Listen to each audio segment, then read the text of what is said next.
In any city, in any country, go to any mental institution or halfway house that you can get yourself into. When you reach the front desk, ask to visit someone who calls himself the Holder of the End. Should a look of childlike fear come over the worker's face, you will then be taken to a cell in the building. It will be in a deep hidden section of the building. All you will hear is the sound of someone talking to themselves echo through the halls. It is in a language that you will not understand, but your very soul will feel unspeakable fear. Should the talking stop at any time, stop, and quickly say aloud, "I am just passing through. I wish to talk." If you still hear silence, flee, leave. Do not stop for anything. Do not go home, do not stay at an inn. Just keep moving and sleep where your body drops. You will know in the morning if you have escaped. If the voice in the hall comes back after you utter those words, continue on. Upon reaching the cell, all you will see is a windowless room with a person in the corner, speaking an unknown language and cradling something. The person will only respond to one question: what happens when they all come together? The person will then stare into your eyes and answer your question in horrifying detail. Many go mad in that very cell. Some disappear soon after the meeting. A few end their lives, but most do the worst thing, and look upon the object in the person's hand. You will want to as well. Be warned if you do. Your death will be one of cruelty and unrelenting horror. Your death will be in that room, by that person's hand. That is Object 1 of 538. They must never come together. Never. In any city, in any country, go to any mental institution or halfway house you can get yourself to. When you reach the front desk, ask the clerk for permission to visit someone who calls herself the Holder of the Beginning. A small smile will work its way over their mouth as if to say, "You fool." You will then be taken down a long hallway, long enough that you would expect it to lead outside of the building, yet in clear violation of the laws of space and physics, it instead leads you deep into the heart of the institution. The hall will be forever silent, even if you try to make noise. Screams will die before leaving your mouth, and footsteps will be muffled. In lieu of speech, your guide will simply point to a door. Beyond it lies a cozy room filled with pleasant yet unidentifiable perfume. At the room's center, a beautiful woman holds her empty arms as if cradling something. This room will remain just as silent as the hallway that led to it, until you ask a singular question. Why were they separated? The woman will then explain in excruciating detail every horrific event in history, every beating, every war, every rape, every killing. No travesty in the history of the universe will escape your ears. When she finishes, all will fall silent, and you will be free to leave. It is up to you to do what you will with this information. That woman is Object 2 of 538. It is up to you if they should be joined or not. In any city, in any country, go to any mental institution or halfway house you can get yourself to. When you reach the front desk, ask to visit someone who calls himself the Holder of Eternity. A sigh might escape the worker as they look upon you with the utmost pity. They will take you down a flight of stairs that you might expect to lead to the basement. They don't. As you press deeper and deeper into the underbelly of the institution, you will begin to hear a chorus of screams. At first, it will be barely audible, as if originating from a point a great distance away. But as you approach the end of the hallway, until they drone so loudly as to consume all other noises, the din will quickly become so painful that you will feel unrelenting urge to claw at your own ears to escape it. Resist this impulse. The worker, stoically enduring the cacophony, will show you a door. As swiftly as they can, they will unlock it and run, leaving you alone in this cramped, dark hallway. This will be your last chance to run. If you decide to continue, open the door. The piercing wail will then end abruptly, leaving your ears ringing. The room you will enter will be coated in an almost tangible darkness that consumes all but the far wall. Medical to the wall is an emaciated figure covered in raw lashes. He will stare directly at you with a maniacal grin plastered to his face, seemingly undisturbed by his festering wounds and the scalpel rammed into his chest. The only way to save yourself from this man's dark designs is to ask, who created them? He will cackle in a manner befitting the death throes of an animal before responding. His will be the most horrific tale you have ever heard, beyond such primitive concepts as pain and death. It will delve deep into the very essence of evil. Those of weak mind would go mad hearing it. When he finishes, it will be up to you to release this man from his terrible burden. Remove the scalpel, and he will shudder once in agony before falling silent. Forever. That scalpel is Object 3 of 538. It is up to you if the rest should be protected or destroyed.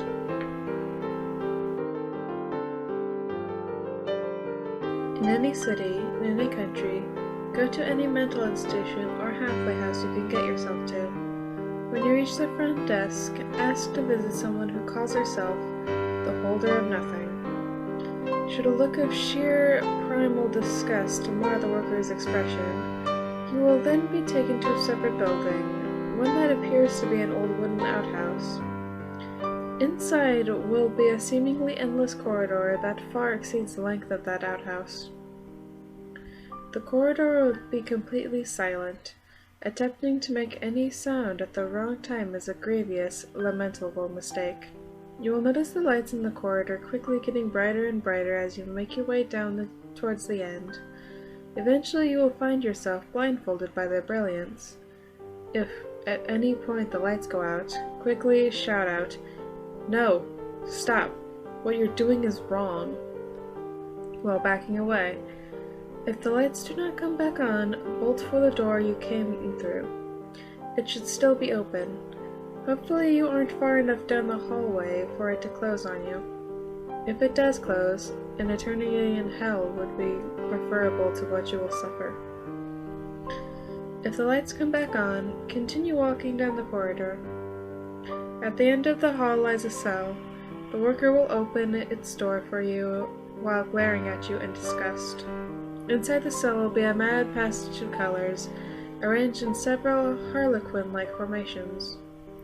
You must not be distracted by them, for at the center of the room is a naked young woman, slathered in blood and bound by strips of human sinew, and you had better off not knowing what will happen if you take your eyes off of her face for even a moment. Focus on her and ask, what were they when they were one?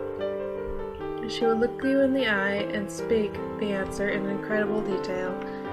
It will be unlike anything you have ever heard, leaving you on the verge of both ecstasy and agony. It is not uncommon for a seeker to lose themselves in the euphoria. But you mustn't let your focus break, and you must take special care not to look upon her tattooed chest.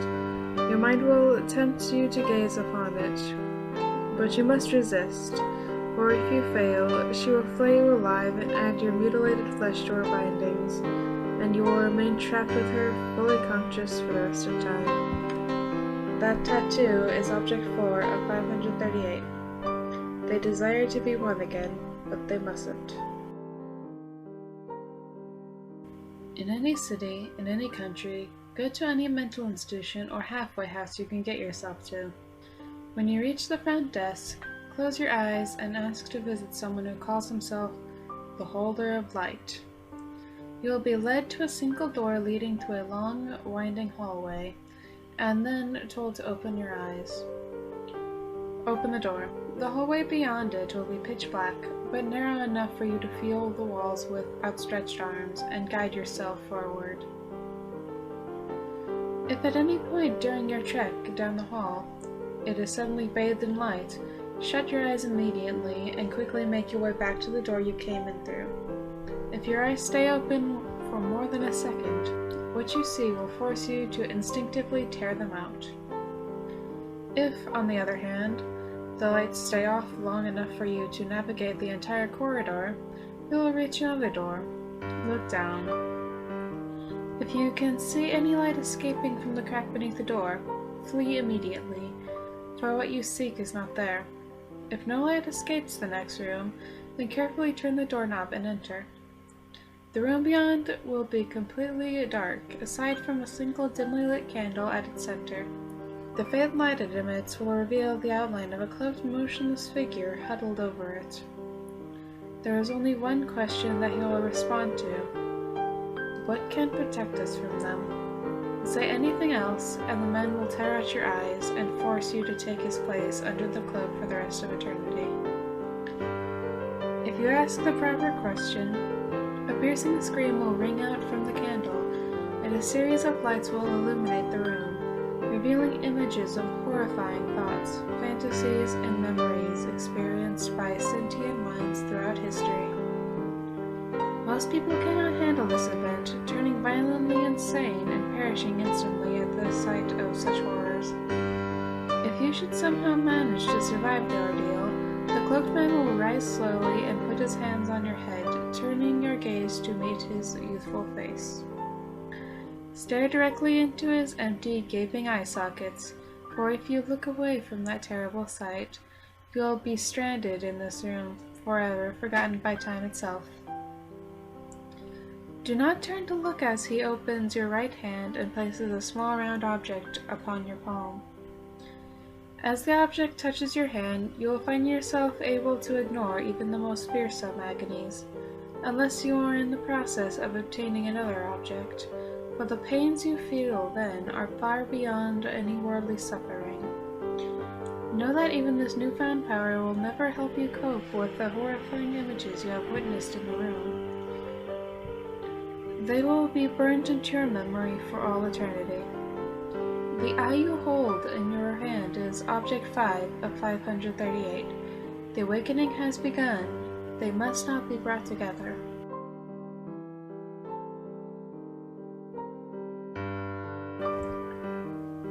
In any city, in any country, go to any mental institution or halfway house you can get yourself to. When you reach the front desk, ask to visit someone who calls herself the Holder of Song. You will then be guided to a long staircase that spirals higher than the building stands. At the stair's summit is a door. As you open the door, a sudden wave of heat will pour out from the hallway beyond it and wash over you. Proceed down the hallway. As you walk, the air around you will grow increasingly frigid. When you feel as if you are encased in ice, you must stand perfectly still, remain silent, and listen. If, after a few seconds pass, you hear a baby crying, turn and run. No harm will befall you, but the infant's cry will follow you wherever you go. If you hear it for the rest of your life, count yourself lucky, and if, when it stops, your firstborn child will die. If you do not hear a baby's cry, wait for the hallway to grow warm once more, and then proceed to the door at its end. Enter.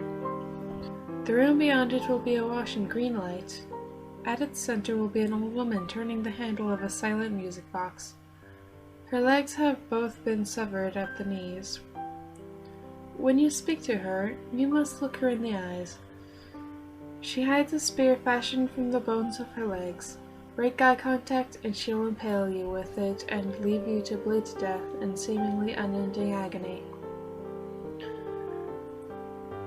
She will respond to only one question. What was the song they used to play? The old woman will begin to sing in a language not of this world. Her melody will be the most beautiful one you have ever heard, bringing peace and serenity to your mind, body, and soul. You will find yourself vividly imagining a band of carefree children playing and singing, innocent as can be, and within minutes the scene will eventually take a horribly sinister turn. The children will begin to fight each other, and their conflict will quickly escalate to the most brutal, lethal violence you can conceive of. They will impale each other on wooden poles, disembowel each other with sharp rocks, and even rip flesh from bone with their bare hands. You will witness these children, now merely tattered doppelgangers of themselves, spreading death and destruction more horrific than you could ever imagine on your own. You will see a naked boy, drenched in blood, singing with delight as he runs through a hellish wasteland, pursued by unspeakable monsters. They will overtake him and utterly destroy him, the song still ensuing from forth his shredded lips all the while. Yet, inexplicably, you will remain calm and peaceful even as you watch this unspeakable brutality. When these horrific visions end, an intense pain will stab at your chest. Your heart will feel like it's about to explode. Do not let the agony break your focus, and do not break eye contact with the old woman, lest you invite a fate so horrible that an exploding heart seems lovely by comparison. If you remain steadfast in your gaze, the pain will eventually cease. The woman will stand up and place the music box in your hands. The music box is Object 6 of 538. When its song plays again, they will all come together.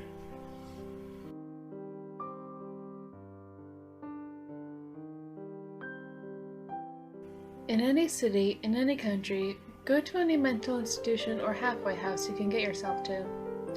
When you reach the front desk, ask to visit someone who calls himself the holder of the path. The worker will try his best to keep a look of indifference on his face while handing you a key which, as he will explain, belongs to an unused supply closet in the building. If only it were that simple. Upon locating and unlocking the correct door, you will find yourself staring out onto a narrow, winding road suspended in an endless void, the sight only occasionally obstructed by massive outlines of things best left undescribed.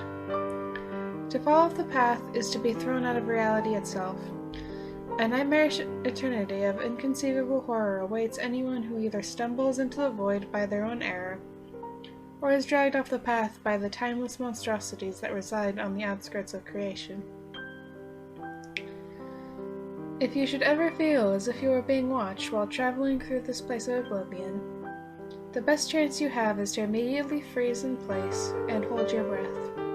Continue to do so until your audience loses interest or moves in to claim you. If the latter should occur, feel free to scream as hard as you want, though your screams will fall on deaf ears. At the end of the path lies a door that leads to a small, dirt-caked room. Propped up against the room's far wall is a heavily emaciated corpse. What's left of his skin has long since blackened with necrosis. Approach it and ask one question. How did they acquire guardians? In response to your query, the corpse will begin to stir. A subtle red glow will emanate from its eye sockets as it lifts its head and begins to whisper the long and macabre history of the holders. It will speak of unholy pacts and unspeakable atrocities. Within time, its tale will touch upon every form of evil known to man or God, and a few forms that neither can comprehend. Furthermore, if told the title of any holder, the corpse will reveal that holder's history, and the meaning of the object that it protects. Well, almost any holder. The holder of the path will never go into detail about itself. This is because the ghoul hopes that you will not question why it seems to be lacking in objects. Truth be told, the ominous glow from within the ghoul's eye sockets is actually the shining light of the object that was somehow sealed inside of its skull. That is Object 7 of 538. Its holder will do anything to keep you away from it.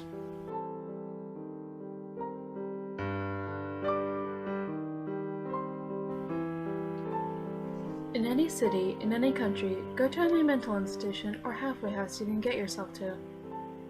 When you reach the front desk, ask to visit someone who calls himself the holder of wealth.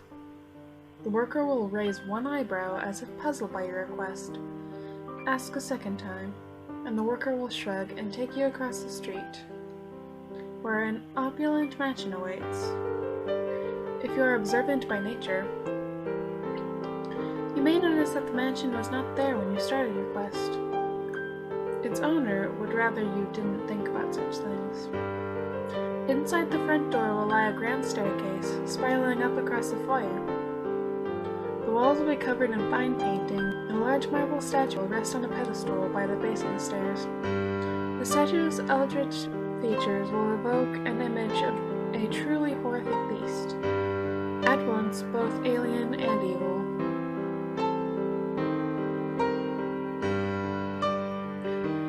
Admire it all you want, but don't touch it, unless you wish to awaken the starved monster.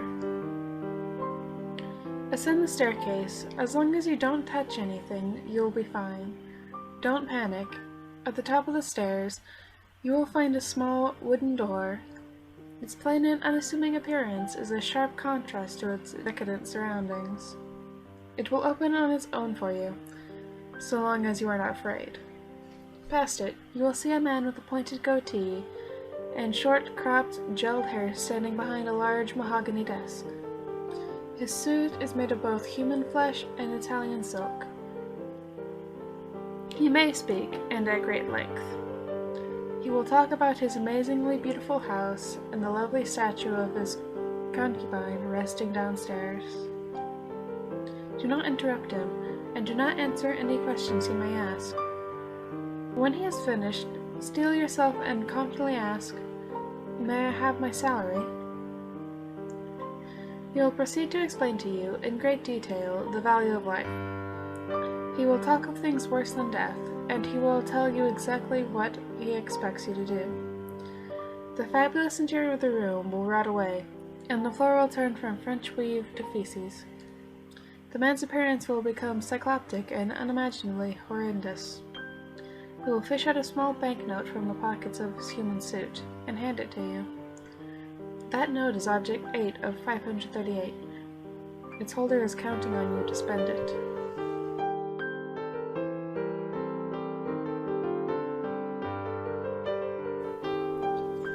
In any city, in any country, go to any mental institution or halfway house you can get yourself to. When you reach the front desk, ask to visit someone who calls himself the Holder of Wisdom. The desk clerk will chuckle and guide you to an empty room. They will hand you a key and tell you to wait some time in the room until you hear a bell ring. When it rings, you have to lock the door through which you entered, wait until a second ring, and unlock it. Once those instructions have been carried out, the door will open all by itself and reveal a long hallway, with every conceivable color painted onto the walls, ceiling, and floor. Follow the hallway until you hear a little girl singing. Stop, close your eyes, and stay where you are until the girl finishes the song.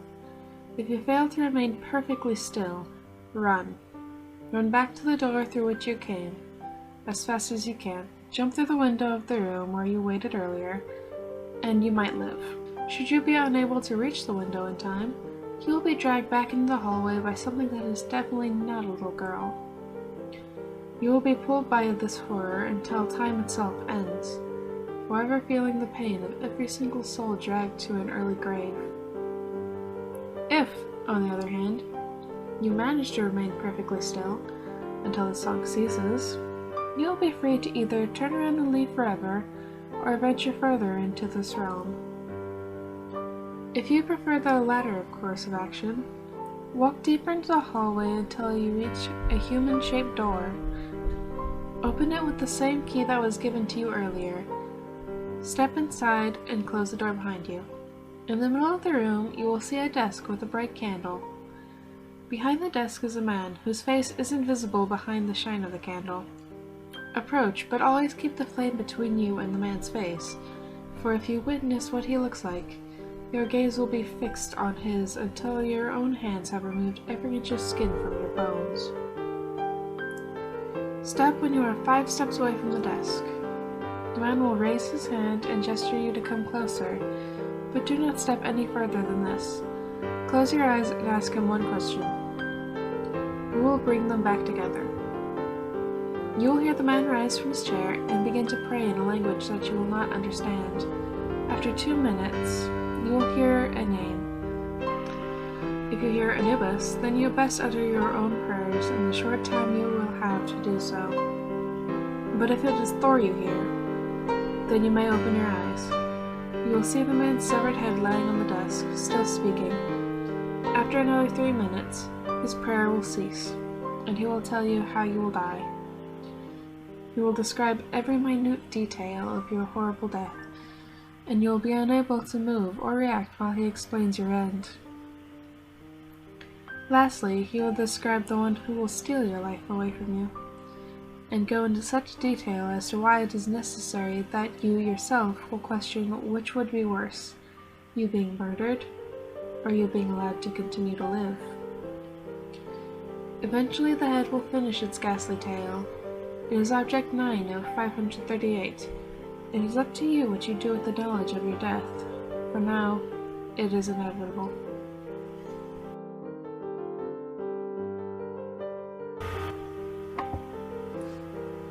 In any city, in any country, go to any mental institution or halfway house you can get yourself to. When you reach the front desk, ask to visit a man who calls himself the Holder of Ambition. The sound that escapes the mouth of the worker will be so slight and betray so little reaction that at first you may not even be sure your words were heard. All doubt will be settled when they guide you toward a stairwell lit by many windows. At the top of these stairs, the worker will leave you to continue your journey alone. You will find yourself standing at the beginning of an eerily calm hallway. Walk to the end. In all likelihood, you will encounter a shadow that moves along the wall. Do not follow it, for it is the one thing that will lead you to a place you do not wish to go. A place filled with your silent fears and failures, from which you cannot return. No matter what shape the shadow takes, and no matter how it eases and taunts your dreams, with the greatest of your desires and hopes, do not let it tempt your gaze, let alone your feet. If you make it to the end of the hallway without losing sight of your goal, you will find an open doorway with no locks, bolts, or restraints. A soft light bathes the floor in front of the opening. This is your one and only chance to leave without facing the Holder of Ambition or collecting his object. If that is the course of action you wish to take, then walk directly back the way you came, without attempting to peek around or into other doors, lest you discover what that seductive shadow hides.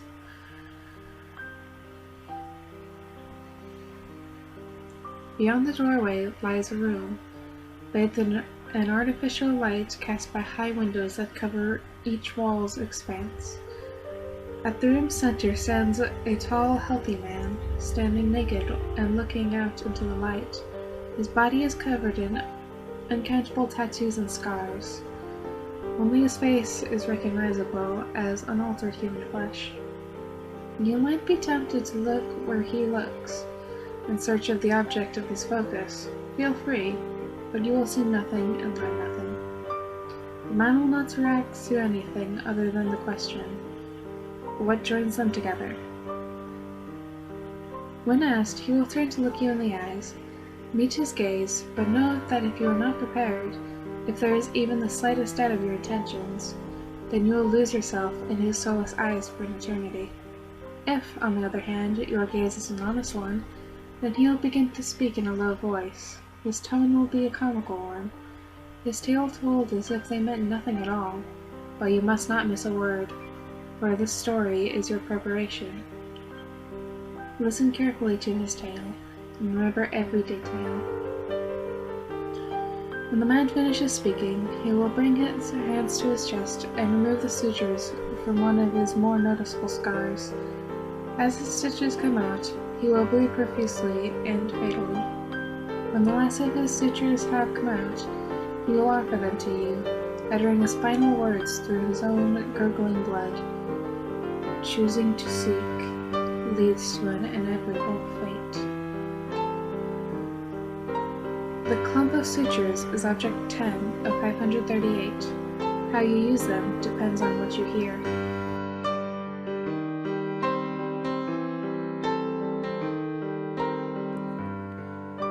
In any city, in any country, Go to any mental institution or halfway house you can get yourself to.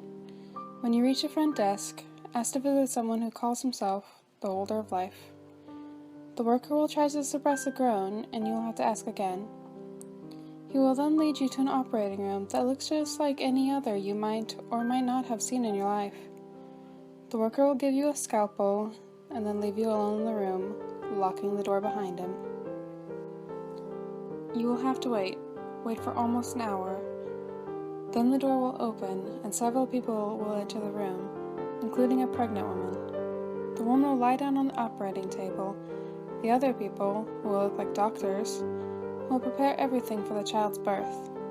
While they do that, you will be able to ask the woman one question. Ask, how can they be reassembled? Say nothing else, or the doctors will begin to skin and disassemble you.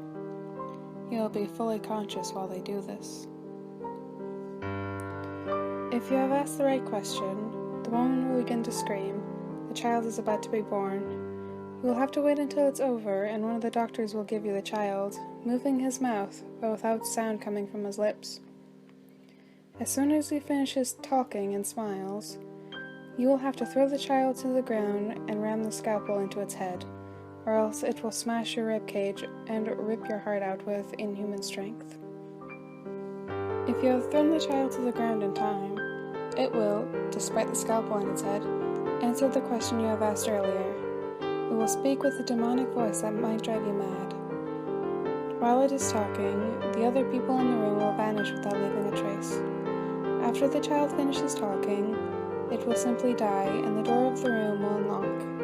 You are now free to go, if you have not been driven mad by the voice. The dead baby is Object 11 of 538. Dare you not remove the scalpel.